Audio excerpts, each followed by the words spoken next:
A luta do Saitama contra Tatsumaki continua, e eles estão causando tanta destruição pelo mundo que acabaram chamando a atenção de um personagem que não aparecia no mangá há quase 6 anos. E além disso, Murata finalmente revelou a verdade sobre uma das maiores dúvidas que o pessoal tinha a respeito da Tatsumaki. Então fica comigo depois da vinheta.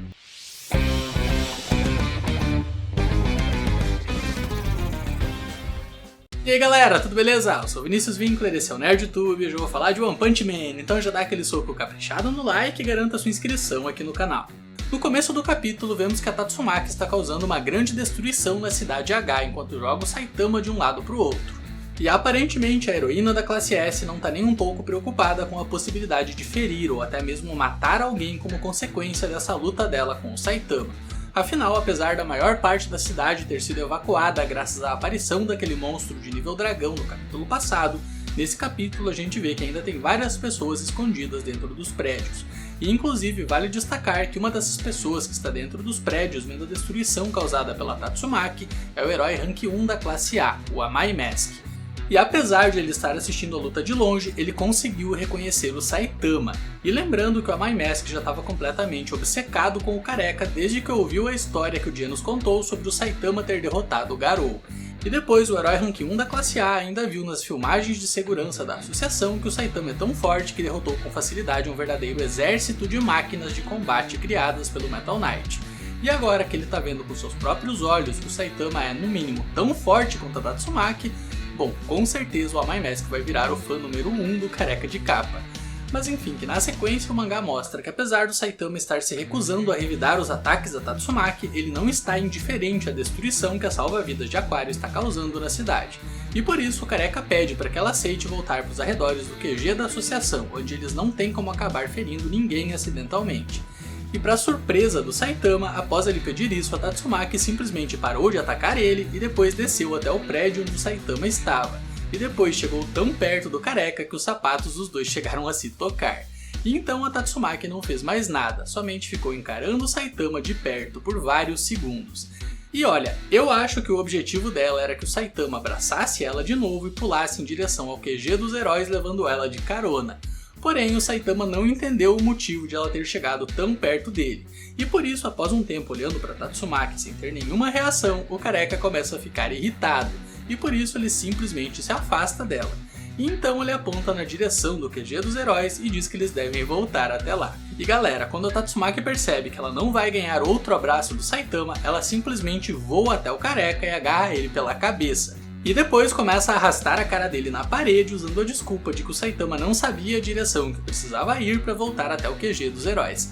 Mas olha, na minha opinião ela só tá com raiva por causa da falta de atitude do Saitama. Porém o careca não ficou chateado por estar sendo arrastado de cara no chão pela Tatsumaki, já que a única preocupação dele nesse momento era que isso pudesse de algum modo fazer mal para o seu couro cabeludo. Mas durante a viagem os dois acabam sendo surpreendidos, quando do nada alguém começa a perseguir eles em alta velocidade. E galera, essa pessoa que está perseguindo eles é ninguém menos do que o ninja Sonic da velocidade do som. Pois é, finalmente o Sonic voltou a aparecer no mangá. Lembrando que a última aparição dele tinha sido lá em 2017, no capítulo 78 do mangá, ou seja, mais de 100 capítulos atrás. E outra coisa que vale dizer é que na última aparição do Sonic ele havia comido uma célula monstro do Rei Orochi para se monstrificar e ficar mais forte para finalmente poder vencer o Saitama. Porém, como ele cozinhou a célula monstro do Orochi, ela perdeu sua propriedade de transformá-lo em um monstro. E tudo o que aconteceu foi que o Sonic teve uma baita diarreia que fez com que ele perdesse vários quilos. Enfim, que após 6 anos trancado no banheiro, finalmente é chegada a hora do Sonic ter o seu retorno glorioso. E ainda por cima, bem no meio da luta do Saitama contra a Tatsumaki. E na sequência o mangá revela como que o Sonic fez para encontrar o Saitama, já que o ninja explica que ele viu de longe que havia alguém sendo arrastado no chão pela cabeça, e ele concluiu que a única pessoa no mundo inteiro que seria idiota o bastante para deixar algo assim acontecer seria o Saitama, e por isso ele decidiu ir atrás para ter a sua luta de revanche contra o careca de capa. E como ele deu sorte e realmente é o seu arqui-inimigo que está sendo rebocado pelo couro cabeludo, o ninja então se prepara para ter a sua tão aguardada vingança, e ele dispara várias shurikens explosivas na direção do seu odiado rival. No entanto, antes das shurikens atingirem o Saitama, a Tatsumaki usa seus poderes psíquicos para mudar a trajetória delas, de modo que as shurikens passaram a perseguir o Sonic. e para piorar, os shurikens começam a se mover em círculos ao redor do ninja rival do Saitama, de modo que ele se obriga a parar de perseguir o careca enquanto desvia das shurikens explosivas. Porém, pro azar do Sonic, logo ao seu lado tinha um cachorrinho fazendo cocô, e acidentalmente o Sonic pisa no cocô do cachorro e acaba escorregando, e por causa disso ele não consegue mais desviar das shurikens que acabam atingindo ele em cheio. E assim termina a gloriosa participação do Sonic nesse capítulo. Pois é galera, levou 6 anos pro Sonic poder sair do banheiro, mas infelizmente parece que o cocô perseguiu o coitado.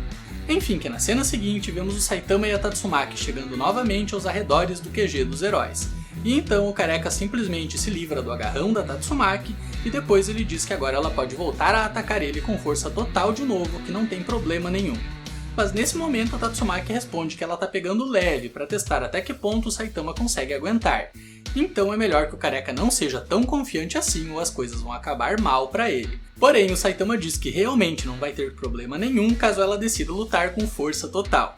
E galera, a Tatsumaki fica perplexa com as palavras do Saitama. Afinal, ela percebeu que isso não é nenhum blefe e nem mesmo simples imprudência do Saitama. O careca realmente é capaz de lutar contra ela usando 100% do seu poder. E por isso a alpinista de degrau decide que vai finalmente usar o verdadeiro potencial máximo do seu poder. Mas na sequência o mangá dá uma pausa na luta deles para mostrar como estão as coisas dentro do QG da associação. E vemos que os capangas da Fubuki estão discutindo sobre qual deve ser o próximo passo deles agora que a Fubuki debandou o grupo dela e liberou todos para seguirem pelo caminho que quiserem.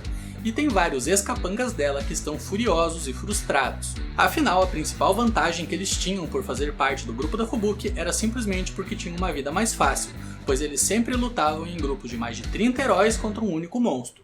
Porém, a Fubuki colocou eles numa situação onde eles quase tiveram que lutar contra a Tatsumaki, e por isso eles estão se sentindo traídos, tanto pela Fubuki, que nunca conta pra eles o que ela está planejando, quanto pela própria associação, que tem segredos sombrios e mantém heróis violentos entre os mais prestigiados da classe S. E por isso vários dos ex-capangas simplesmente jogam seus paletós no chão e depois vão embora. E em seguida o mangá dá foco no Sirius, que é o herói de rank mais alto do grupo depois da própria Fubuki, já que ele ocupa a 2ª posição no ranking da classe B. E o Sirius fala que o problema não é a Fubuki ter colocado eles numa situação de possível combate contra a Tatsumaki, mas sim o fato de que eles são fracos demais e não conseguem lutar contra inimigos poderosos. E após dizer isso, o Sirius simplesmente sai correndo e começa a subir a escada indo em direção à superfície do QG dos heróis. E então ele diz que está indo atrás da Fubuki e que todos que queiram ficar mais forte devem seguir ele. E as palavras do Sirius inspiram os membros restantes do grupo da Fubuki a não desistirem ainda. E em seguida vemos que todos os membros restantes estão seguindo em direção à superfície para procurar pela Fubuki e ajudar ela caso ela tenha que lutar contra a Tatsumaki. E inclusive nesse momento o mangá dá foco em outro herói que estava ali no porão do QG da associação, o Needle Star, que é um herói de classe B e que já foi membro do grupo da Fubuki, mas acabou sendo expulso por ser indisciplinado. E o Needle Star fica orgulhoso por ver seus antigos colegas decidindo agir como heróis de verdade, e ele chega a falar que a Fubuki estava errada por pensar em recrutar cada vez mais membros. Afinal, apesar do grupo da Fubuki ter acabado de perder 2/3 dos seus membros, provavelmente o grupo está mais forte agora do que jamais foi, já que os que ficaram estão tão determinados que provavelmente vão se tornar heróis muito fortes no futuro. E inclusive o próprio Needle Star já provou durante o arco da Associação de Monstros que até mesmo heróis de classe B podem se tornar fortes caso se esforcem e não busquem somente lutas fáceis. Enfim, que na sequência o mangá mostra a Fubuki, e vemos que ela está perto do local onde o Saitama e a Tatsumaki estão lutando. E nesse momento a gente vê que a Tatsumaki está lutando muito mais a sério do que antes, já que simplesmente tem um cenário apocalíptico do lado de fora do QG dos heróis. E na sequência vemos que a Tatsumaki conseguiu agarrar o Saitama de novo e ela começa a voar, levando ele junto em alta velocidade para longe do local onde a Fubuki está. E depois o mangá mostra o King, que está em frente ao novo apartamento do Saitama dentro do QG dos heróis. E o King está completamente desesperado, porque ele foi até ali para jogar videogame com o Saitama, mas além de não ter encontrado o careca em casa, para piorar ele não consegue ir embora porque os elevadores que levam até a saída não estão funcionando. E além disso, tudo está tremendo de modo que parece que o mundo está prestes a acabar. Mas então, do nada, o Saitama é jogado bem ao lado do local onde o King está. E então o careca diz que ele não pode jogar videogame nesse momento porque tem uma nanica chamada Tatsumaki que está dando chilique e não deixa ele em paz. E em seguida é a vez da Tatsumaki ir até onde o King está. E apesar do Saitama ter sido rápido para fugir dela, o King ficou ali parado. E sem querer, o herói lendário acabou vendo o momento em que a Tatsumaki se agachou contra a parede para pegar impulso e sem querer a calcinha dela acabou aparecendo. Pois é galera, o Murata colocou essa cena só para provar que a Tatsumaki não é uma depravada que fica voando por aí sem usar nada por baixo. E logo após esse, que era um dos maiores mistérios do mangá ter sido finalmente revelado, o capítulo termina com o Saitama fugindo da Tatsumaki enquanto tenta atrair ela de novo pro lado de fora do QG dos heróis. E olha, pelo andar das coisas, eu acho que ainda vai levar pelo menos mais uns 2 capítulos pro Murata terminar essa luta deles. Mas enfim, nerd, diz aí nos comentários o que você achou desse capítulo, e se você gostou do vídeo, deixa seu like para fortalecer o canal e se inscreva e ative o sininho pro YouTube te avisar quando eu postar vídeos novos por aqui. É isso aí, nerd, até o próximo vídeo, valeu, fui!